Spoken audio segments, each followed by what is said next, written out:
বন্ধুরা, এর আগে আমাদের ভিডিওতে যে দেখছেন যে দিদির যে টিউমারটি অপারেশন করা হয়েছে, তো আজকে আমরা ফাইনালি পুরোপুরিটা দেখবো। এতদিন হয়তো আপনারা দেখেননি যে ব্যান্ডেজ করা ছিল, আজকে আমরা পুরোটা দেখব।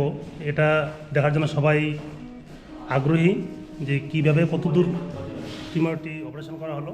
আজকে আমরা পৌঁছে গেছি সেই হাসপাতালে, যিনি আমাদের মানে প্রচণ্ডভাবে সহযোগিতা করছিলেন এই দিদির টিউমার অপারেশনের ব্যাপারে। তো আজকে আমরা সেই জায়গায় পৌঁছে গিয়েছি।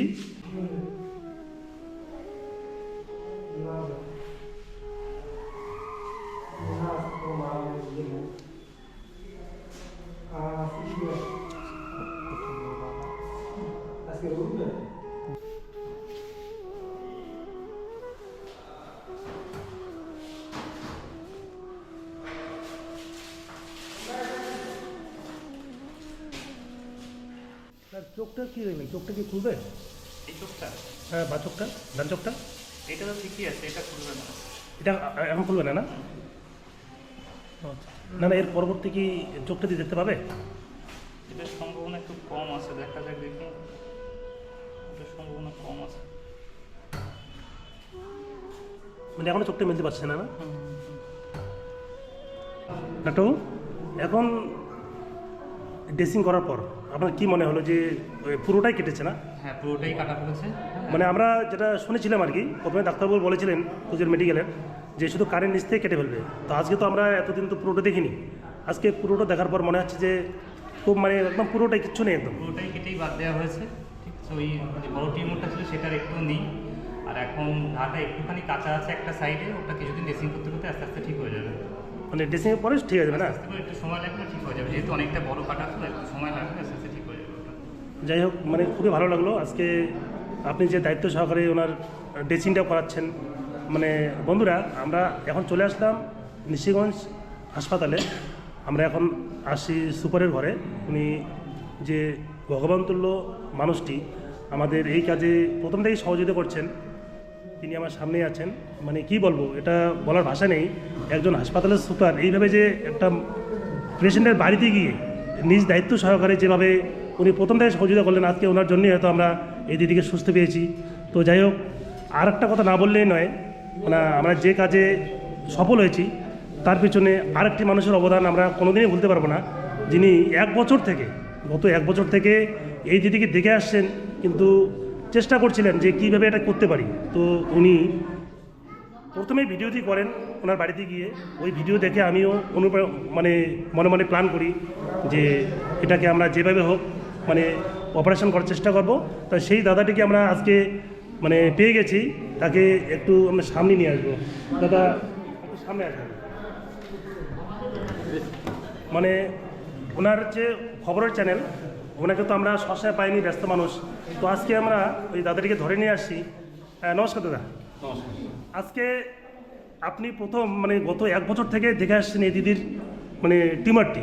তো দেখার পর আপনি যে সাহস করে বলেছেন যে দিদির পরিবারকে বা দিদির ভিডিওটা করেছেন, আমি কিন্তু প্রথমে আপনার চ্যানেল থেকে, আপনার চ্যানেলের নাম যোদ্ধার খবর 742 থেকে আমরা প্রথমেই খবরটি পাই। তারপর আপনাকে ফোন করি, আপনার ডেসক্রিপশনের নাম্বার থেকে আমরা ফোন করি। ফোন করার পর আপনি আমাকে নিয়ে আসেন। যাই হোক, নিয়ে আসার পর প্রতি মুহূর্তে মানে ভিডিওটি ভাইরাল হয়ে যায়। তো আজকে যে দিদি কষ্ট করছিলেন, যে এতদিন যেভাবে কষ্ট করছিলেন দিদি, আপনি এক হাতে নিয়েছিলেন সব সময়, না আজকে আপনি যে জায়গায় দাঁড়িয়েছেন, এখানে দুইজন ভগবান তুল্য মানুষ আপনার সামনে দাঁড়িয়েছে, আপনি কি বলবেন? তাদেরকে কিভাবে ধন্যবাদ দেবেন? আচ্ছা আচ্ছা, যাই হোক, এতদিন আমরা যাকে অন্ধকারে দেখেছি বলা চলে, উনি এতদিন প্রকাশ্যে আসেননি, নামটাও প্রকাশ করেননি। আপনার নামটা একটু বলবেন দাদা? নমস্কার, আমার নাম হচ্ছে রশিদুল ইসলাম।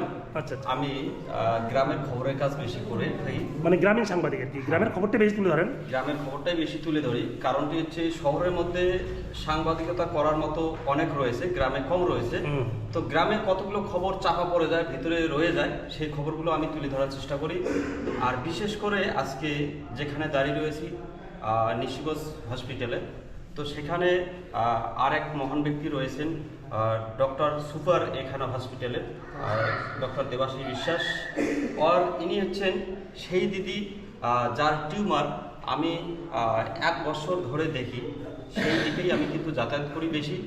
1 বছর ধরে দেখার পর কিন্তু আমার মনে শুধু এতটুকুই জাগনা এসেছিল যে দিদির টিউমারের চিকিৎসা হচ্ছে না কেন, হয়তো দিদির টিউমারের চিকিৎসা হবে কোথাও নিয়ে গেলে।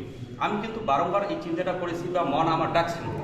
শেষ পর্যন্ত 1 বছর পর আমার এতটা শক্তি এসেছে যে দিদিকে গিয়ে জিজ্ঞাসা করবো, দিদি আপনার সেই টিউমারের চিকিৎসা হচ্ছে না কেন, বা টিউমারটা কতদিন ধরে চলছে। তো দিদি বিস্তারিত জানায়।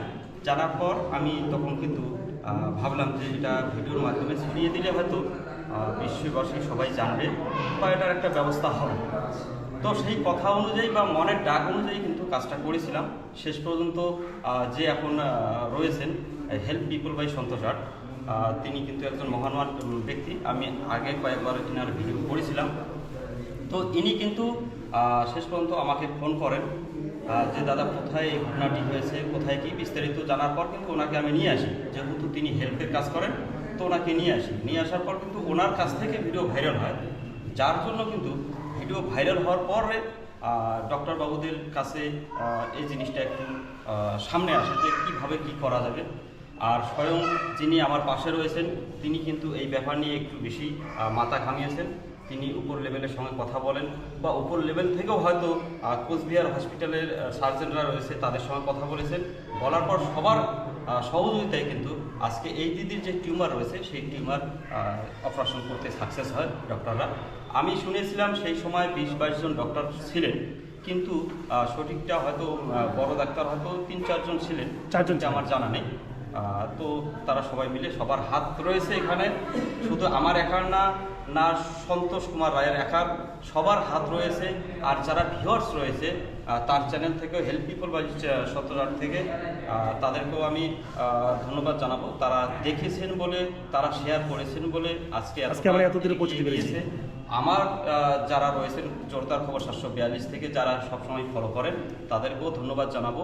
যে ধন্যবাদ জানালে ছোট করা হয় কিনা আমি জানি না সঠিকটা, তারপরও বলছি যে আপনারা যে আমাদের সহযোগিতা করেছেন, আপনারা যে আমার পাশে ছিলেন, এতটুকুই।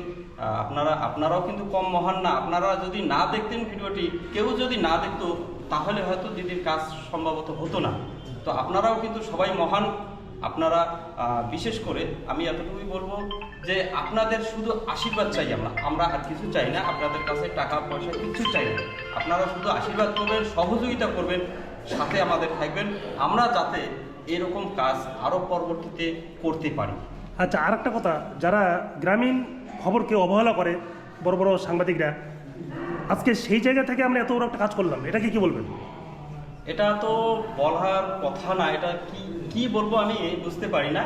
যারা একটু উপরে যায় বা যাদের শিক্ষা একটু বেশি মান থাকে তারা হয়তো করতে পারে, কিন্তু সে যখন নিজের বিবেকের সঙ্গে কথা বলবে, যে নিজের বিবেক দিয়ে যখন কথা বলবে, সে কখনো কিন্তু গ্রামীণ সাংবাদিক হোক বা সোশ্যাল মিডিয়া যারা কাজ করতেছে তাদেরকে হয়তো ছোট নাও বলতে পারে। আবার কেউ বলতে পারে সে হয়তো নিজেকে একটু বেশি করতে পারে, সে হতে পারে, আমি সেই দিক দিয়ে যাবো না। তো আমি সবাইকে এতটুকুই বলবো যে আপনাদের শুধু আশীর্বাদ চাই, আমরা যাতে এরকম, শুধু আমি না, যারা এই কাজটাতে জড়িত রয়েছে সবাই যেন এরকম কাজ আরো করতে পারে। আচ্ছা।